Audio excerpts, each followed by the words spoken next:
Bab 550. Mengirim email pada Dedi.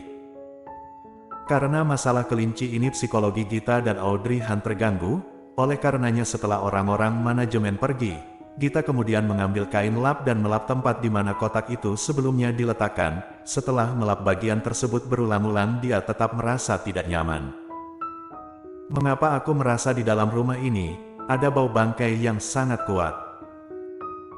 Mendengar hal tersebut, Audrey Han mengerutkan dahinya. Setelah itu dia bangkit dan membuka jendela.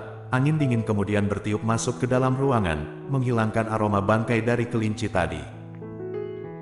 Tetapi Gita merasa kalau ini masih belum cukup.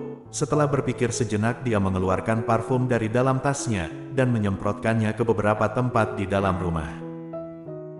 Melihat Gita yang sudah lebih tenang, Audrey Han lantas mengatakan, "Pergi mandi sana, setelah beres-beres, kita pergi makan di luar." Gita, keluar di jam seperti ini. Sudah malam, bahaya tidak? Dia tetap merasa ketakutan. Audrey Han berpikir, dia juga merasa keluar sedikit berbahaya, oleh karenanya dia pun mengatakan, "Kalau begitu sudahlah, kita beli saja mie di bawah sana." Oleh karena itu mereka masing-masing kembali ke kamar mereka dan mandi. Setelah itu mereka membeli mie di lantai bawah dan memasak mie. Glenn tidak melihat apapun saat sudah disuruh kembali ke kamar oleh Audrey Han, jadi tidak ada yang dilihatnya dan diketahuinya. Sekarang dia sudah lapar. Audrey Han memasak mie, bocah itu makan dengan lahap. Di antara ketiga orang itu, hanya Glenn yang terlihat sangat berselera. Sementara Audrey Han dan Gita duduk berhadapan, mereka bahkan tidak menyentuh sumpit mereka. Tidak bisa makan. Melihat pemandangan mengerikan tadi dengan mata kepala mereka, sekarang mie yang ada di hadapan mereka, sama sekali tidak membuat mereka berselera. Gita melihat Audrey Han, mengerjapkan matanya mengatakan, "Kamu, apa kamu tidak makan?" Audrey Han mendongak, tatapannya terjatuh di wajah Gita. "Bagaimana dengan kamu?" Gita tersenyum, "Aku tidak bisa makan."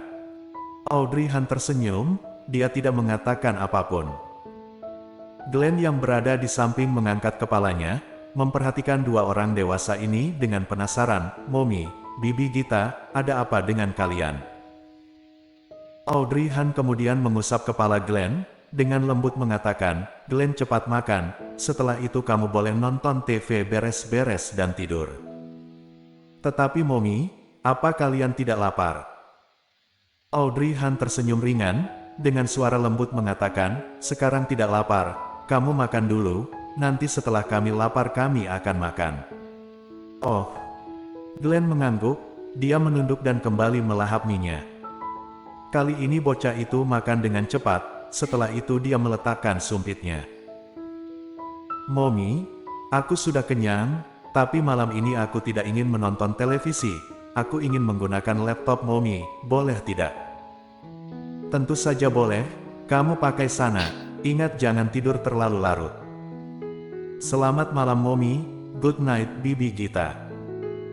Mereka berdua melihat Glenn naik ke lantai atas, setelah itu masuk ke dalam kamarnya. Tatapan mereka lantas dialihkan. Gita menghela nafas melihat mie yang ada di hadapannya, menyentuh perutnya. Kruyuk-kruyuk. Lapar sekali, tetapi tidak bisa makan, bagaimana ini?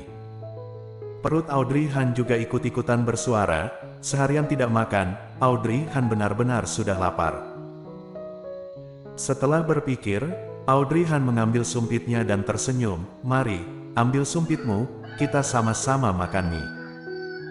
Bibir Gita kemudian manyun, "Kamu tidak serius kan? Kamu bisa makan. Tidak bisa makan juga harus makan." Audrey Han benar-benar mengambil mie dan memasukkannya ke dalam mulutnya, berusaha sekuat tenaga tidak mengingat kejadian barusan. Gita hanya melihatnya. Awalnya dia mengira Audrey Han akan memuntahkannya kembali, tetapi tidak disangka Audrey Han menghabiskan semua mie-nya. Setelah sukses mengisi perutnya, Audrey Han kemudian membereskan mangkuk dan sumpitnya. "Bangkit, aku sudah kenyang, aku istirahat dulu, kamu pikirkan sendiri caranya." Selesai mengatakannya, Audrey Han langsung berbalik. dari belakang terdengar suara Gita yang mengatainya pengkhianat. Setelah naik ke lantai atas, dia langsung masuk ke dalam kamar mandi, membungkuk di wastafel dan muntah. Meskipun dia bisa berpura-pura tidak terjadi apapun ketika melahap mie, tetapi psikologinya tetap terguncang. Audrey Han membungkuk di wastafel dan muntah untuk waktu yang cukup lama. Setelah itu perasaannya jauh lebih baik. Lelah wanita itu bersandar di dinding, melihat pantulan dirinya yang sedikit pucat di dalam cermin. Siapa sebenarnya yang diam-diam melakukannya? Hari ini kelinci yang sudah mati, besok apa lagi? Mungkin saja, dia harus mempertimbangkan untuk mengirim Glenn ke tempat Audrey Han, meminta Audrey Han menjaganya untuk sementara. Tetapi jika seperti ini, Audrey Han akan mengetahui hal ini, dan dia pun tidak bisa mandiri. Jika tidak mengirimnya, mungkin ada suatu hari di mana Glenn akan melihatnya. Dia masih kecil, Audrey Han tidak ingin anaknya mengalami trauma psikologi. Dan di saat itu, setelah membawa laptop Audrey Han, Glenn masuk ke dalam kamarnya. Sambil bersembunyi di bawah selimutnya, Glenn kemudian meletakkan laptop di kakinya. Tangannya yang kecil gemuk bermain-main di atas keyboard laptop. Dalam waktu singkat, bocah itu berhasil masuk ke CCTV wilayah perumahan tersebut. Tangannya menahan dagunya, dengan serius memperhatikan layar laptop. Sebenarnya ketika Mommy tidak mengizinkannya melihat benda itu, Glenn mengeluarkan teropong kesayangannya, diam-diam melihat situasi yang ada di bawah sana. Bagaimanapun sesuatu yang bisa membuat wajah Mommy pucat, dan tidak boleh dilihat olehnya, pasti adalah sesuatu yang sangat mengerikan. Oleh karena itu Mommy menahannya dan tidak mengizinkannya melihatnya. Tetapi semakin Mommy bersikap seperti itu, Glenn semakin yakin kalau dia harus mengetahui benda apa itu. Dengan demikian dia baru bisa menemukan cara untuk menyelesaikan masalah itu. Mommy benar-benar sangat kasihan, tidak bisa terus-terusan membiarkan Mommy berdiri di depannya. Setelah mengedit video tersebut, Glenn kemudian mengambil foto kelinci tersebut dan mengotak-atik foto tersebut, memilih alamat email seseorang, setelah itu mengirimkannya. Dia tentu tidak bisa membiarkan dadinya tidak melakukan apapun, apalagi keadaan seperti ini, harus segera dibereskan. Ting! Di malam hari hanya ada satu lampu yang menyala di ruang baca.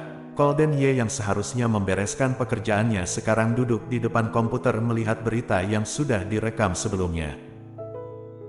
Berita tentang jamuan keluarga Han. Golden Ye meminta orang-orang untuk mengedit video tersebut, dan hanya mengirimkan bagian yang ada Audrey Han. Setelah menerimanya, Golden Ye tersenyum dan membuka video itu, duduk di depan komputer kembali melihat video-video itu. Dia sebenarnya juga sudah melakukan sesuatu di ruang rias, ada juga rekaman dia yang menari dengan Audrey Han. Golden Ye terus mengulang-ulang bagian itu. Tiba-tiba saja, ada notifikasi email masuk. Emailnya selalu berisi tentang masalah pekerjaan. Tengah malam seperti ini, dia malas memperdulikannya. Memikirkannya, dia mengerutkan dahinya, tidak memperdulikan notifikasi email tersebut, dan terus menonton videonya. Sementara itu Glenn yang terus menunggu Golden Ye membaca emailnya tidak mendapatkan balasan dari pria itu. Golden Ye jelas-jelas sedang online. Glenn benar-benar marah. Dedi busuk, sudah malam tidak mau melihat email. Setelah berpikir sejenak, jari jemarinya kembali bermain-main di atas keyboard, sambil mengatakan, biar aku lihat apa yang sedang kamu lakukan. Bersambung.